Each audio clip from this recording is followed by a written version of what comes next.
Hello friends, once again you all are welcome to the world of physics by K.H. Gohil.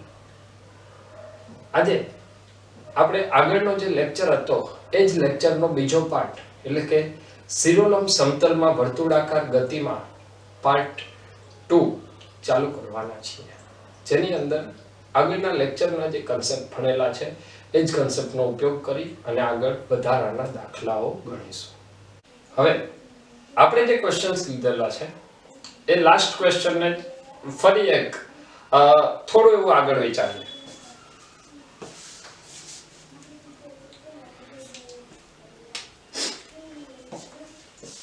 દાખલા તરીકે એક ખૂબ જ general સ્વરૂપમાં આપણે હવે ચર્ચા કરીએ. જો તમને એવું કીધેલું હોય કે એ બિંદુએ VA √10GR હોય, VA √10GR હોય તો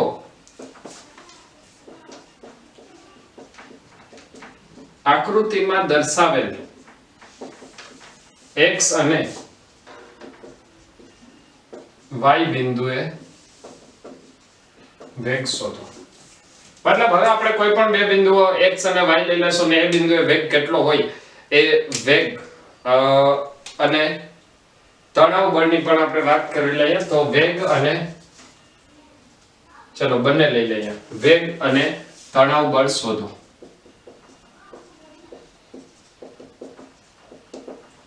તો આ સ્થિતિ માટે X અને Y બે બિંદુઓ તમને આપેલા છે ક્વેશ્ચનની અંદર.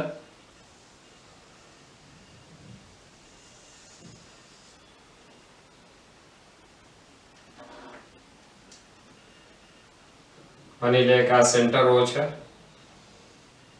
સેન્ટર O થી 30 ડિગ્રીના ખૂણે બિંદુ X અને શિરોલંબ સાથે 60 ડિગ્રીના કોણે બિંદુ Y આવેલું છે. તો આ Y બિંદુએ વેગ અને તણાવ બળ શોધવાના છે. તો Y બિંદુએ અને X બિંદુએ વેગ અને તણાવ બળ શોધવા માટે સૌથી પહેલા આપણે વાત કરશું X બિંદુ માટે. તો જો X બિંદુ માટે વાત કરીએ, ચલો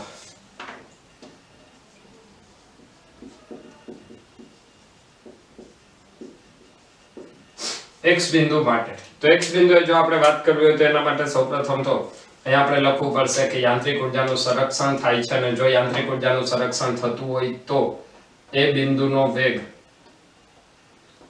VA જેટલો હોય અને X બિંદુનો વેગ જો Vx જેટલો હોય તો આ સ્થિતિ માટે EA EX અથવા UA KA UX KX. હવે UA તો આ જે નિમ્નતમ સ્થાન છે એને હું બેઝલાઇન તરીકે લઈ લઉં છું, તો ત્યાં સ્થિતિ ઊર્જા મળશે 0 plus half mVA² UX. UX મતલબ x ની ઊંચાઈ. તો આ ઊંચાઈ આપણે શોધવાની છે, જે ઊંચાઈ આપણને ખબર નથી. તો એના માટે આવશે ગતિપથની ત્રિજ્યા r જેટલી છે, તો આ બાજુ થશે r cos 30. જો આ r cos 30 હોય તો આ આવશે r r cos 30.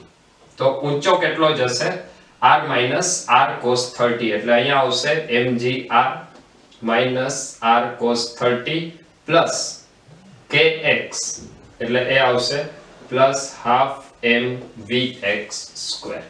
હવે આની અંદર આપણે કિંમત મૂકતા જઈએ. એનું મૂલ્ય આપણને આપેલું છે √10gr, તો અહીંયા આવશે 1/2.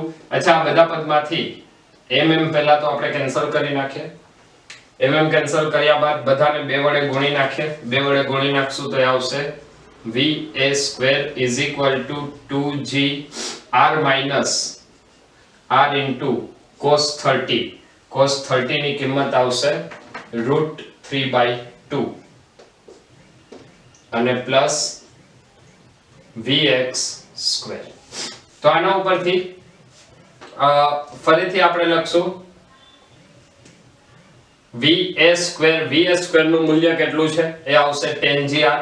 તો અહીંયા લખશું vx² is equal to tan gr minus આ આખું પદ સામે જાય તો માઈનસ થશે એ આવશે માઈનસ 2gr અને minus minus plus 2gr into √3/2 ફરીથી 2 2 બંને કેન્સલ થઈ જશે તો અહીંયા આવશે vx² is equal to tan gr minus 2gr એટલે 8gr plus √3gr અથવા vx નું મૂલ્ય આવશે vx is equal to under root of gr into 8 plus √3 x બિંદુએ વેગ આવશે under root of gr into 8 plus √3 અને આની સાથે સાથે જો આપણે x બિંદુએ તણાવ બળ tx હોય તો અહીંયા ફરીથી લખશું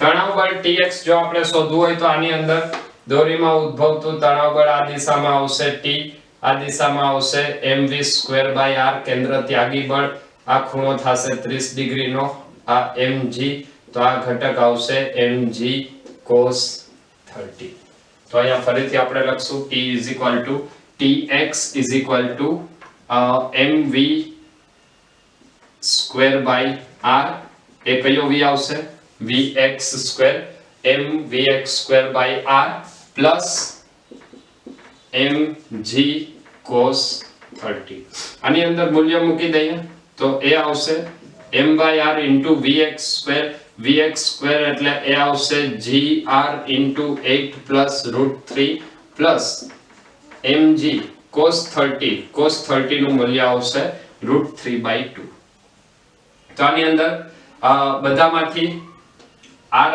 કેન્સલ થઈ જશે બધામાંથી mg ને કોમન કાઢી લ્યો તો આવશે mg into 8 plus √3 plus √3/2 અથવા આને લખાય mg into 8 plus √3 plus √3/2 એટલે 3√3/2 તો આ આવશે x બિંદુએ તણાવ બળ मतलब તમને કોઈ પણ બિંદુ આપેલું હોય a અને b થી વચ્ચેનું તો એના માટે એ તમને એ બિંદુનો વેગ અને એ બિંદુનું તણાવ બળ મળશે આવી જ રીતે જો આપણને y બિંદુ માટે પૂછેલું હોય તો ફરીથી આપણે y બિંદુ માટે પણ આવી જ રીતે સમીકરણ મેળવશું તો હવે જોઈએ y બિંદુ માટે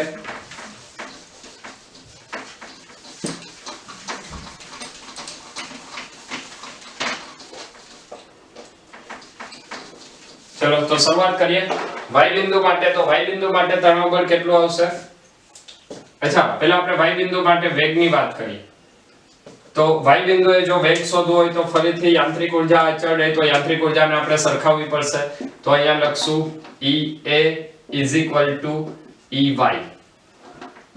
मतलब Ua plus Ka is equal to Ey plus Uy चलो Ua 0 plus Ka half mva² is equal to Ey Uy plus Ky તો Uy માટે આપણે હવે y બિંદુની ઊંચાઈ વ્યાખ્યાયિત કરવી પડશે તો આ ઊંચાઈ r છે ને બીજી આપણે આ ઊંચાઈ શોધવી પડશે તો આ ઊંચાઈ થશે r cos 60 તો અહીંયા હું લખીશ mg into r plus r cos 60 અને પ્લસ ગતિ ઊર્જા આવશે half mvy². તો ફરીથી અહીંયા આપણે બધામાંથી mm કેન્સલ કરી નાખીએ બે વડે ગુણી નાખીએ તો આવશે va² is equal to 2g r plus r cos 60 ની કિંમત આવશે 1/2 plus vy².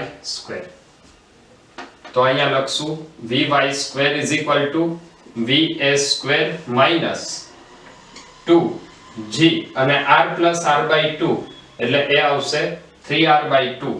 ફરીથી આની અંદરથી બે બે કેન્સલ થઈ જશે તો એ આવશે 3gr અને va² નું મૂલ્ય છે 10gr તો 10gr minus 3gr मतलब vy આવશે vy² is equal to 7gr તો Vy is equal to under root of 7gr. ત્યારબાદ જો y બિંદુએ તણાવ બળની વાત કરવી હોય તો જો y બિંદુએ તણાવ બળ Vy હોય તો એના માટે ફરીથી આપણે લખશું આ દોરીમાં ઉદ્ભવતું તણાવ બળ T આ બાજુ, કેન્દ્ર ત્યાગી બળ આ બાજુ આવશે mv²/r અને એની સાથે સાથે ગુરુત્વાકર્ષણ બળ આ mg તો અહીંયા આવશે 60 ડિગ્રી, તો અહીંયા ફરીથી આવશે mg cos 60. તો અહીંયા આપણે લખશું y બિંદુએ તણાવ બળ Ty માટે T plus mg cos 60 is equal to y બિંદુ એટલે હું લખું છું Ty is equal to mvy²/r અથવા T is equal to m/r vy² એટલે એ આવશે 7gr minus mg અને cos 60 નું મૂલ્ય આવશે cos 60 1/2. તો અહીંયા આપણને પરિણામ મળશે, ફરીથી rr કેન્સલ થઈ જશે, 7mg minus 1/2 mg. તો આ આવશે T is equal to 13/2 mg. મતલબ y બિંદુએ તણાવ બળ આવશે Ty is equal to 13/2 mg. તો આવી રીતે તમને કોઈ પણ બિંદુએ જો તણાવ બળ અને વેગ શોધવાનો કહે તો અહીંયા તમે કોઈ પણ બિંદુ માટે વેગ અને તણાવ બળ શોધી શકીએ. હવે આપણે અત્યાર સુધીમાં એ જોયું કે જો પદાર્થ અમુક વેગથી એ બિંદુએથી ગતિ કરે અને જો એ નિયમિત વર્તુળાકાર ગતિપથ પૂર્ણ કરતો હોય તો આ સ્થિતિ માટે તે કયા બિંદુએ તેનો વેગ અને દોરીમાં તણાવ બળ કેટલું મળે. આપણે જે અગાઉ શરતની વાત કરેલી હતી એ શરતને ફરી એક વખત યાદ કરીએ તો જો એ બિંદુએ વેગ √2gr જેટલો હોય, એ બિંદુએ વેગ √2gr જેટલો અથવા એનાથી ઓછો તો પદાર્થ વર્તુળાકાર ગતિપથમાં જ ગતિ કરશે. જો વેગ √2gr તો પણ વર્તુળાકાર ગતિપથમાં ગતિ કરશે. જો પદાર્થનો વેગ √2gr થી લઈ અને √4gr સુધીનો હોય તો આ સ્થિતિમાં પદાર્થ વર્તુળાકાર ગતિપથમાંથી છૂટો પડશે. મતલબ માની લઈએ કે હવે તમને કોઈ એક વેગ એવો આપેલો હોય કે જે √2gr અને √4gr વચ્ચેનો છે, તો એ સ્થિતિમાં જો તમારે કહેવું હોય કે પદાર્થ કયા બિંદુએ વર્તુળાકાર ગતિપથ છોડશે તો એ કેવી રીતે શોધવું, તો એના માટેનો એક સેમ કન્સેપ્ટ વાળો એક નવો ક્વેશ્ચન ફરીથી આપણે સોલ્વ કરીએ, જેના ઉપરથી તમે નક્કી કરી શકશો કે પદાર્થ કયા બિંદુ સુધી વર્તુળાકાર ગતિ ચાલુ રાખવાનો છે. માની લઈએ કે જો Va is equal to √3gr હોય તો પદાર્થ કયા બિંદુથી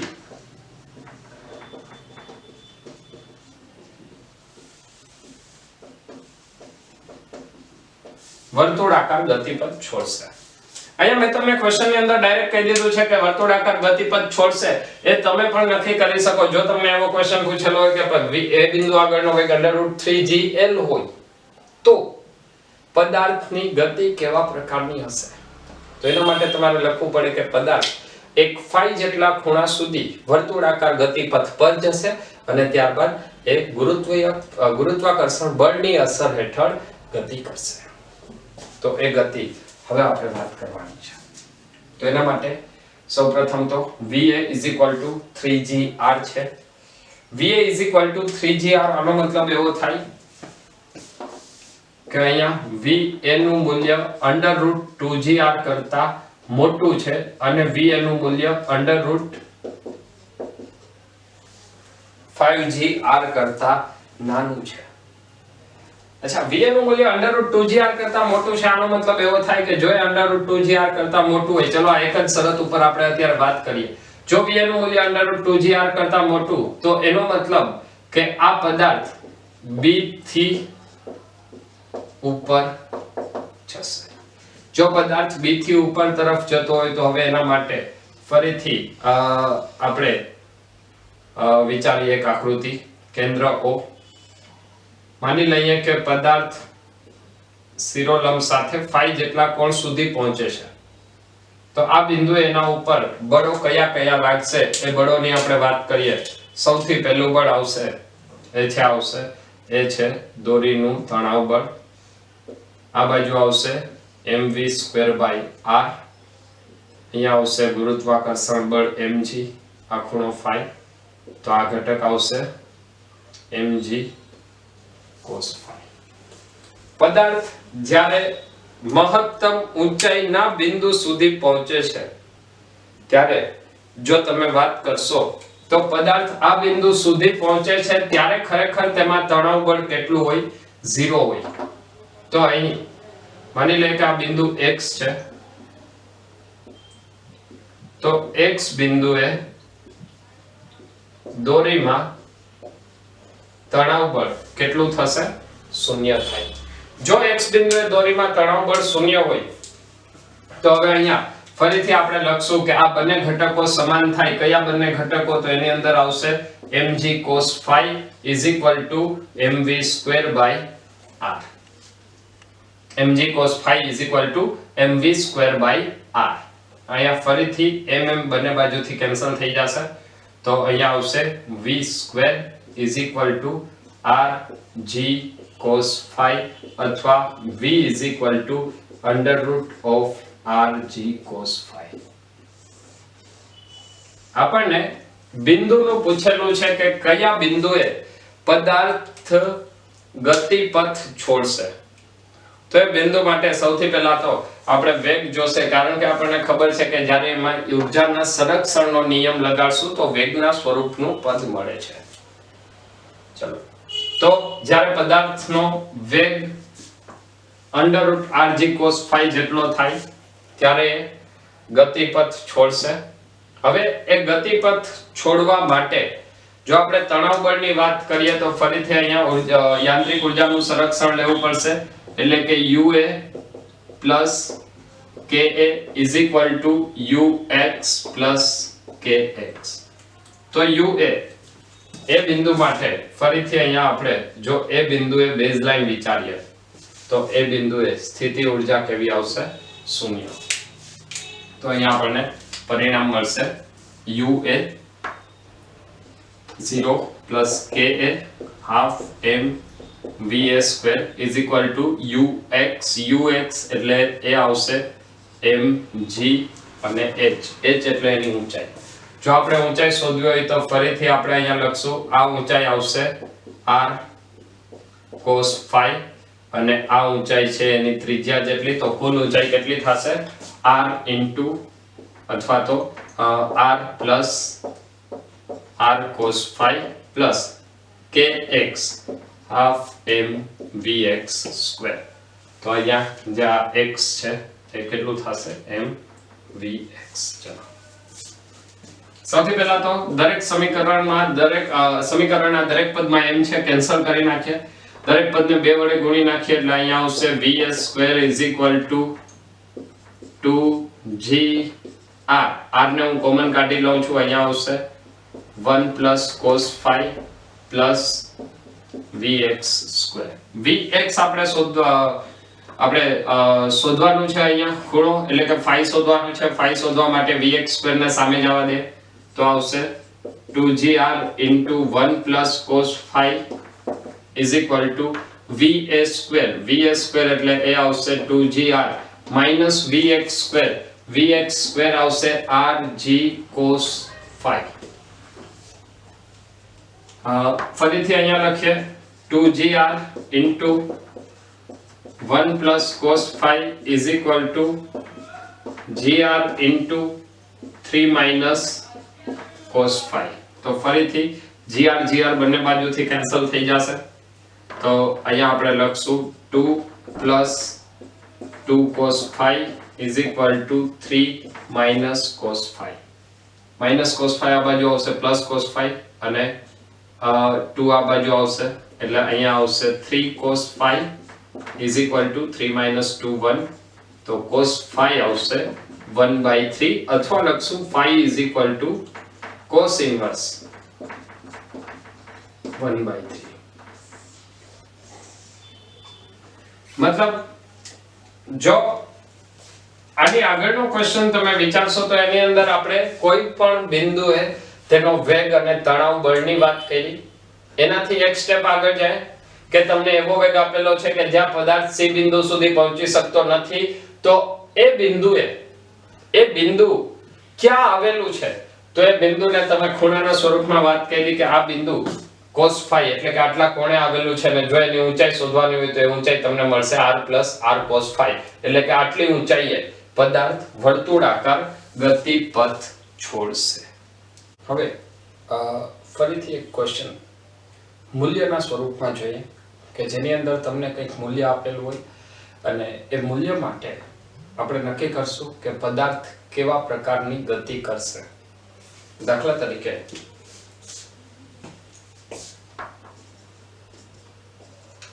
જો v એ માની લઈએ v એનું મૂલ્ય હું લઉં છું √57 મીટર તથા r નું મૂલ્ય 1.5 મીટર હોય તો પદાર્થ વર્તુળાકાર ગતિપથ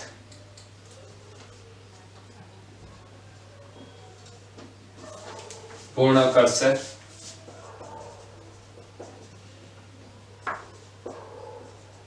જો ના તો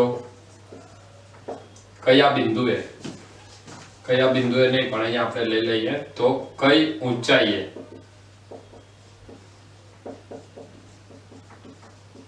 ગતિપથ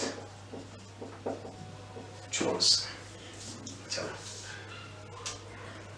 હવે અહીંયા આપણને જે મૂલ્ય આપેલું છે એ √gr ના સ્વરૂપનું નથી, તો આ સ્થિતિ માટે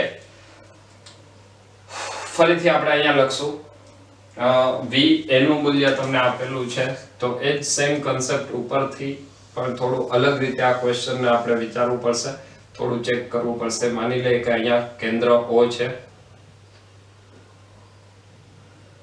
આ બિંદુએ વેગ તમને આપેલો છે va = √57 મીટર પર સેકન્ડ. v એનું મૂલ્ય તમને આપેલું છે √57 મીટર પર સેકન્ડ. ચલો તો હવે અહીંયા તમારે એ ચેક કરવું પડશે કે v નું મૂલ્ય √2gr અને 5gr કરતા નાનું મોટું છે કે શું છે. તો સૌથી પહેલા હું અહીંયા લઈશ, અચ્છા r બરાબર તમને આપેલું છે 1.5 મીટર,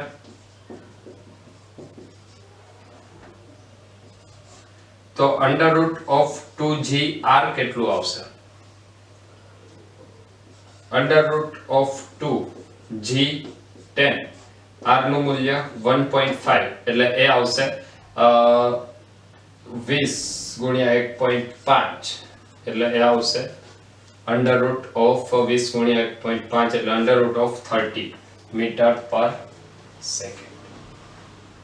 અને જો √5gr લઈએ તો એ આવશે √5 × 10 × 1.5 એ આવશે 50 ને 1.5 75 મીટર પ્રતિ સેકન્ડ.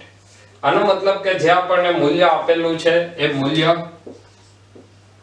√30 કરતા મોટું છે અને √75 કરતા નાનું છે. એટલે આ જે વેગ છે એ વેગ √2gr થી મોટો અને √5gr થી નાનો છે. તો આ પરિણામ શું દર્શાવે છે? તેથી આપણે કહી શકીએ કે પદાર્થ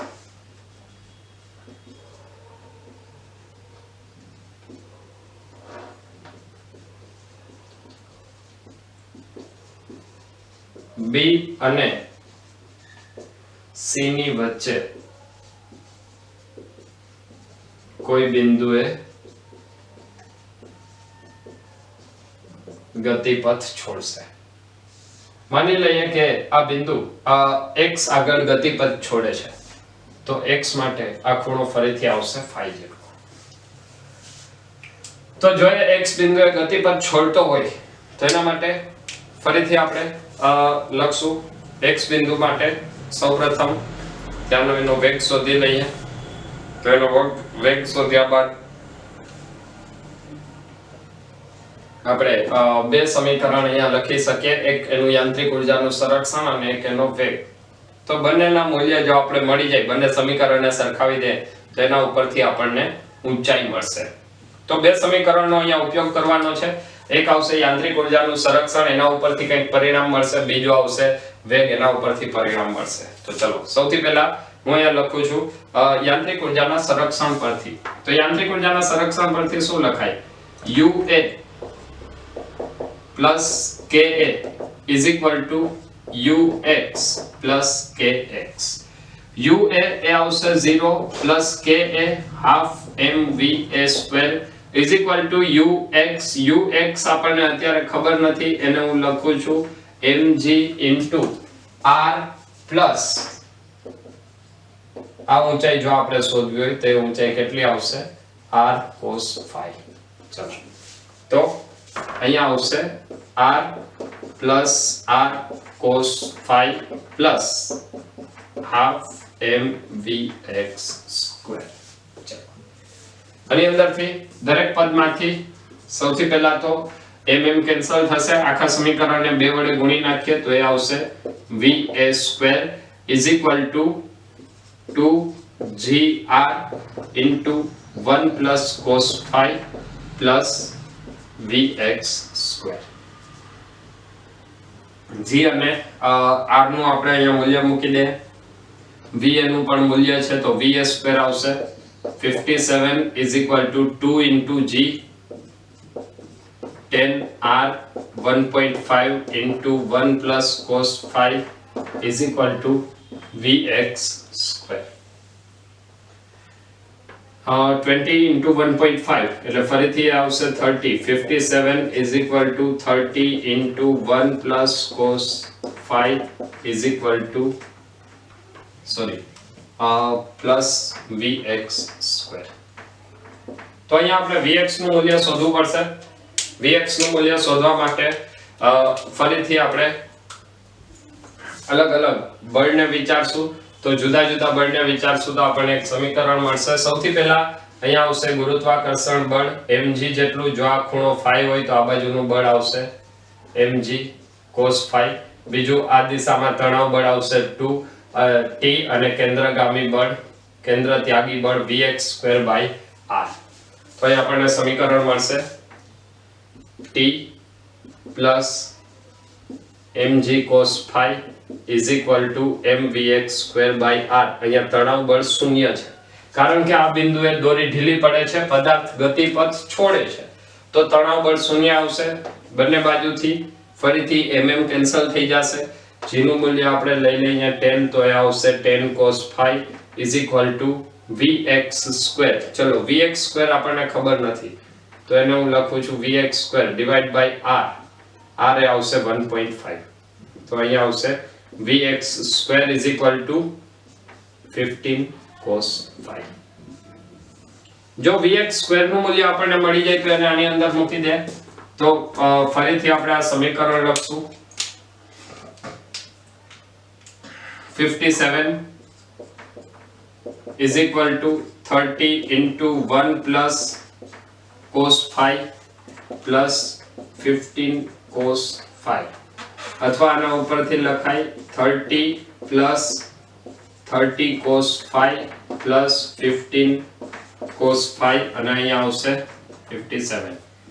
તો 57 minus 30 27 is equal to 30 plus 15 45 cos phi. તો અહીંયા આવશે cos phi is equal to 27 divided by 45. 9 3 ને 9 5 એટલે 3 by 5. તો phi is equal to cos inverse 3 by 5. cos inverse 3 by 5 એટલે અહીંયા ફરીથી આપણે લખશું આ બાજુ 3 આ બાજુ 4 તો અહીંયા 5 આ ખૂણો phi તો phi બરાબર કેટલો આવશે 4 ની સામેનો ખૂણો 53 એટલે phi આવશે phi is equal to 53 degree. मतलब જ્યારે એ સી બિંદુ સાથે ઉપરના બિંદુ સાથે જ્યારે 53 ડિગ્રીના કોણે હોય ત્યારે વર્તુળાકાર ગતિપથ છોડશે અને આના માટે જો તમને ઊંચાઈ કીધી હોય તો એ ઊંચાઈ માટે હવે આપણે ફરીથી ગણતરી કરશું તો એ ઊંચાઈ કેટલી થશે r r cos phi તો અહીંયા આપણે લખશું ઊંચાઈ h હોય તો h r r cos phi r એટલે 1.5 plus 1.5 cos 53 તો એ આવશે 1.5 plus 1.5 into cos phi નું મૂલ્ય આપણને મળ્યું 3/5 તો 3/5 એટલે એને આપણે લખશું is equal to 1.5 plus 1.5 divided by 5 એટલે 0.3 into 3 plus 0.9 તો કેટલી ઊંચાઈ આવશે h is equal to 2.4 metre મતલબ આ જે પદાર્થ છે એ 2.4 મીટરની ઊંચાઈએ નિમ્નતમ સ્થાનથી 2.4 મીટરની ઊંચાઈએ આ ગતિપથ છોડશે તો આ આપણે શિરોલંબ સમતલમાં વર્તુળાકાર ગતિની ચર્ચા કરી ફરીથી નેક્સ્ટ લેક્ચરની અંદર કંઈક આવા જ નવા ટોપિક સાથે મળીએ છીએ તો ત્યાં સુધી બધા મહેનત કરતા રહો wish you all the best